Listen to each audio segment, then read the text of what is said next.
and all it was in the house was a kid's pellet gun. Now, that's not a restricted weapon. They come out with all kinds of nonsense. But after going through the court case in Canada, I mean, I went through a charter challenge over this in 2006.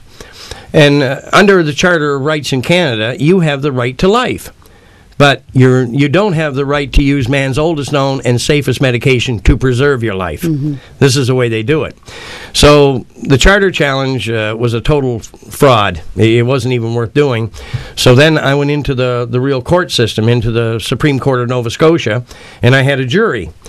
But I had 10 patients that I brought in. Some of them had been cured with terminal cancer. I had them ready to testify. I had 6 doctors there, too, ready to testify. But they wouldn't let them on the stand. They wouldn't let me introduce the scientific... I had boxes full of scientific evidence to back me up. I wasn't allowed to introduce any of that. And in the end, the only person that could testify for me was me. So I spent about 2 hours on the stand explaining it all to the jury. And... Everyone that was there, they were all convinced that I had beat them hands down. Because I told the jury, I said, what would you do if you found a cure for cancer? Who would you go to that I didn't? I went to all the right people, but nobody would do anything. So the jury was only out for about 3 hours. And so they called us back, and they said they've reached a verdict, so we come back into the courtroom. But the Crown prosecutor was missing. So a few minutes later, he comes in and sits down.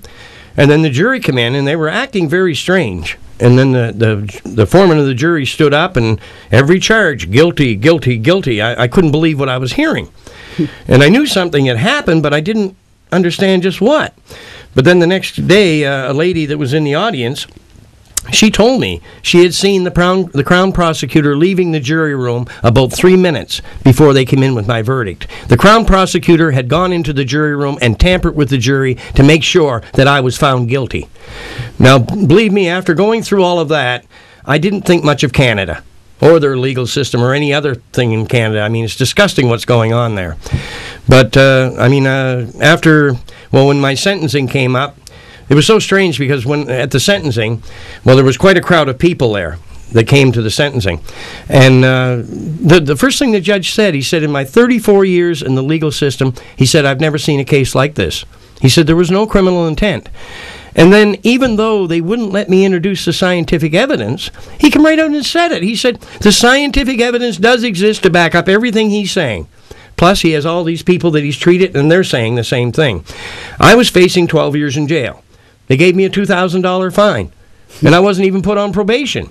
But still, they gave me a criminal record. So I can't go to countries, like I can't even enter the U.S. or countries like that because I have a criminal record now, thanks to the corrupt Canadian government. Okay, let's go back to the all possible usage of hemp. So to finish it in more optimistic tone, so to speak. Well, the main thing with the hemp plant is everything you look at can be built from hemp. Furniture, houses, building materials. They have hempcrete. It's a great building material. Has how to say? It's a very.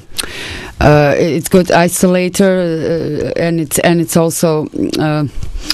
Just a second, I have to think what's the word for it. It's not only earthquake resistant, but it's also it's breeding with the nature around. So it's not a closed structure, so to speak, but it's airy, so to say. The blocks are airy. They're corresponding with outer temperature, so to speak, and you have very little difference between outside, and you don't have to heat up the house, for instance, if it's thick enough brick. It's a great insulator. Yeah. But one of the greatest aspects of this plant is the ability this plant has to create food. Mm-hmm. Right now the bumblebees on this planet they're heading for extinction, and so many farmers' crops depend on the bumblebee.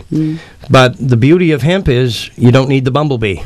All hemp needs, you have male and female plants. The male opens the little pollen sacs, and the wind takes the pollen to the female, and then the female produces seeds. Well, hemp seeds are one of the few substances on this earth that if you have hemp seeds, you'll never starve to death. It will end if we had the right to grow this plant freely. Like right today as we speak, about 18,000 children are dying worldwide from starvation and malnutrition every day. We could put an end to that in no time. Just grow, and I mean, hemp grows well in harsh climates.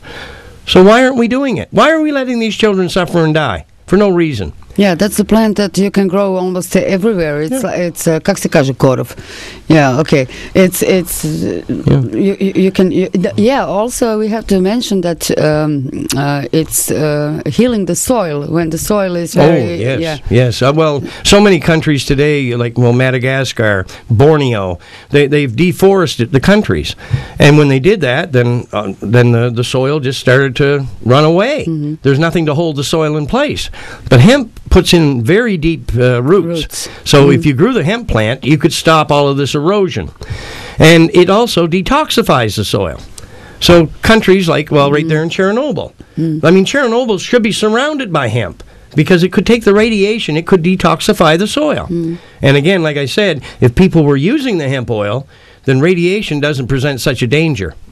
So, I mean, the human race have to be insane not to be using this. And I mean, we have to evolve, and we have to look at the situation our world is in today.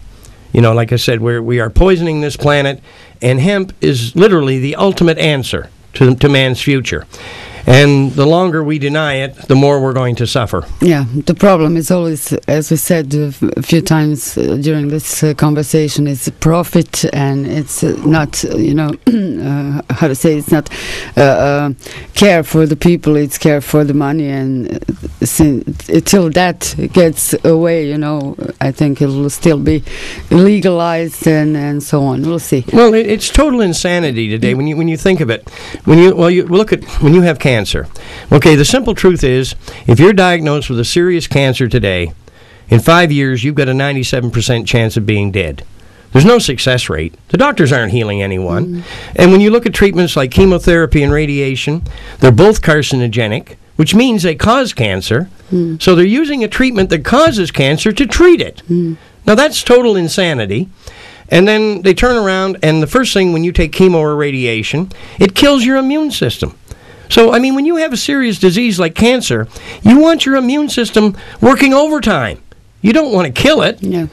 So everything today that they do in medicine, even down to their CAT scans. Again, CAT scans are a large dose of radiation. It's harmful to you. But yet that's the way they test to find out, what you have. I mean, it's crazy. It's silly, totally. Yeah. Okay, Rick, thank you very much. I wish you well on spreading this word. I hope the governments will start thinking about their citizens, not about big companies. Actually, as you said, it looks like they are only puppets in all this world order, so to speak. Unfortunately, something like New World Order is coming through also.